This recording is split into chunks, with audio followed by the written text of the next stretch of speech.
all the premises I had built against his existence, one by one, I saw them falling apart.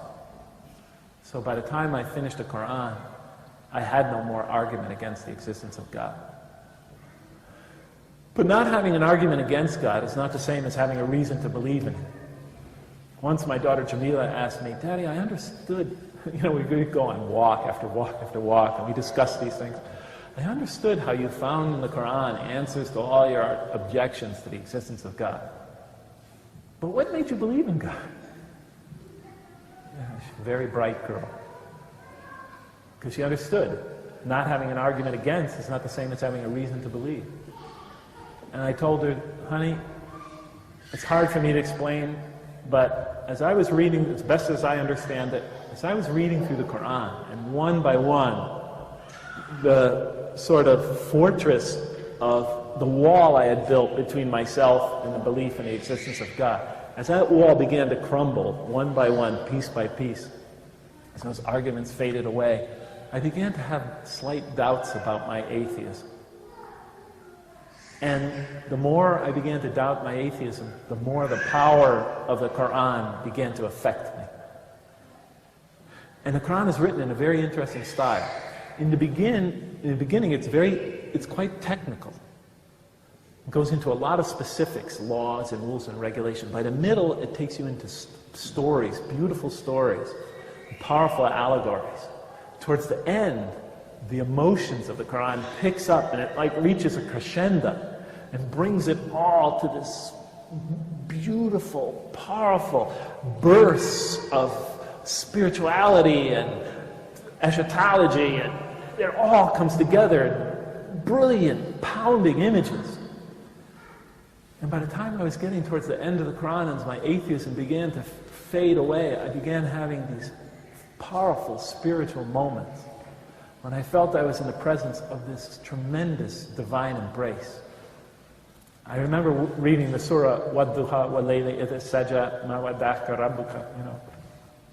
When I got to the end of that surah, I cried like a baby for 20 minutes. I didn't even believe in God. And it brought me to tears. And I would try to deny these experiences as I was having them. I would try to step on them. They just kept coming. And it was whittling away at my atheism. So by the time I was finished with the Quran, I had severe doubts about the non-existence of God. So I didn't know what to do.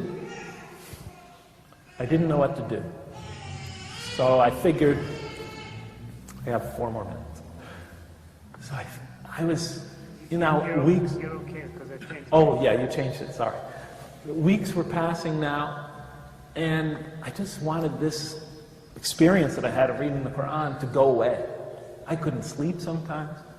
When I would walk to work, I would think about it. When I was sitting at work, it would keep coming back to me, the questions it raised, the issues, the power it had over me. I was an atheist. I shouldn't be having these experiences. I needed to talk to somebody. And I couldn't talk to the family that had adopted me, because it was clear they didn't have much knowledge of religion. So I thought I would go. I heard there was a mosque on campus, and I thought I would go there. And a Jewish student, a female Jewish student, a good friend of mine, pointed it out to me. We were walking by the church one day, St. Ignatius Church, this big, beautiful, spiraling church. And we were walking by the rear of it, and she pointed to the basement and said, "You see that basement door down there, down that stairway?" I looked down, long stairway, down to the basement beneath the church. She said, "That's where the Muslim students pray." She said, "I heard they have carcasses down there, dead bodies." So I said, but this was long before. But now I remembered her saying that. And I thought I would go to the place where the Muslim students pray and ask them the questions. I wasn't going to become a Muslim. That's out of the question. But I thought maybe they could help say something that I could form my own kind of personal religion or something like that, or personal philosophy that could soothe me and get this out of my system. So in any case, I walk over to the church one morning, Now, I told myself I was going to go, Sunday I told myself I was going to go the next day. But I had already done now it was Wednesday, and I thought I would try one more time to get up the courage to go. So I stood out in front of Harney Science Center, and you walk across the parking lot, and there's the church. Harney Science Center, where I have my office. And I'm looking, and I'm staring at the mosque, and it was a day like today in Manchester. It was kind of cloudy, but the sun was starting to break through. So I finally said, Jeff, come on, just do it. So I marched over.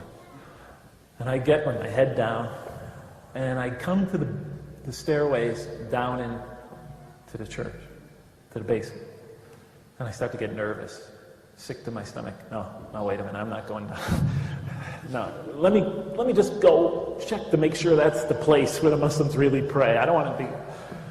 So I look around the church looking for any other more likely entrance, because it's really a humbling entrance. I mean, it's in a dark basement.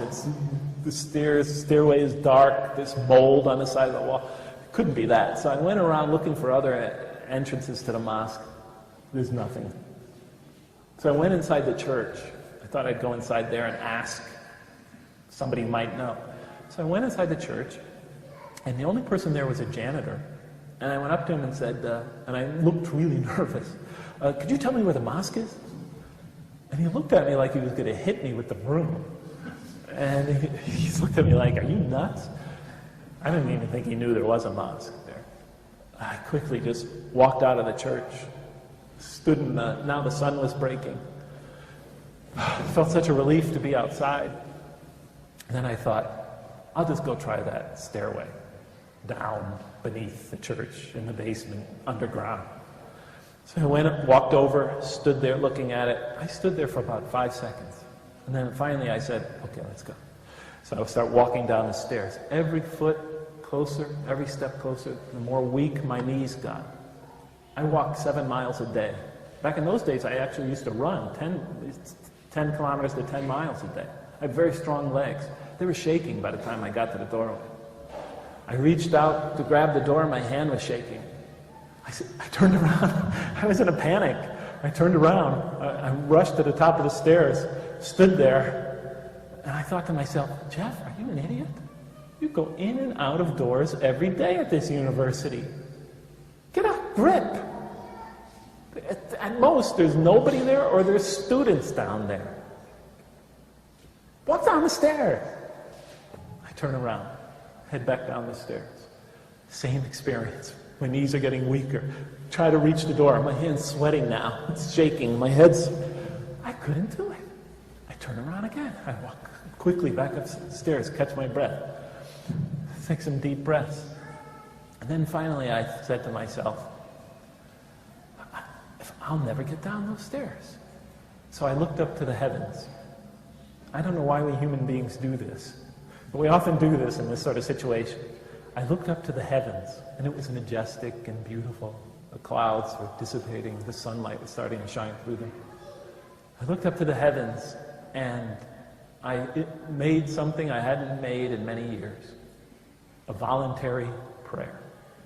And I said, oh God, if you are really there, because I wasn't quite sure, give me the strength to go down those stairs and go inside that door. And then I stood waiting. I was waiting for a sign. I would have settled for anything. A bolt of lightning, a bird land on my shoulders, an earthquake. San Francisco, we have earthquakes all the time. I would have taken it. I'm waiting for some sort of sign. What an idiot I am, but it's true. I was waiting for a sign. No sign. I turned around, walked down the stairs, put my hand on the door, pushed it open, and there were 2 students inside. And they looked at me and they said, can we help you? Immediately I got nervous. And I started calling out names of Muslims I knew. Is Mahmoud or Omar or Suraj here? They looked at me again like the janitor upstairs. No, nobody by that name here. What's their family name? I said, Gandil? You don't know them? Of course not. They never go to the mosque. So I said, thank you for your time. I'm sorry, I must be in the wrong place. I turned around to walk away, and then one of the students, who happened to be from Malaysia, and he was wearing traditional Malaysian dress, short guy, Abdul Hanan, I'd find out his name later, he said to me, would you like to learn about Islam? I said, oh, yeah, sure. Why not? So he said, well, come on in. So I started to step in, and he said, please take off your shoes. We pray here. I thought, yeah, okay. All right. So I took off my shoes. So I walked in, and I sat down. And they said, what would you like to know about Islam? I said, well, I've been reading quite a bit about it. By that time, I had not only read the Quran, I had read several other books. And they told me, they started talking to me and saying some things, and I couldn't relate to any of it. And then finally, Abdul Hanan said, after about 3 minutes into his conversation, the other student, his name was Muhammad Yusuf, he was Palestinian, and he was dressed in Western clothing. And Abdul Hanan said to me something about how when the angels take your souls when you die, they beat them and strain them out of their carcasses. Yeah, torture them. I remember when he said that, my response was, you know, I think I gotta go. You know, I think I have an appointment in my office. I didn't, but I thought that was just so lame. So I was ready to leave. And just then, as I'm excusing myself, the door opens. And now the skies have cleared and the sun is going down. And it's going down right behind the door.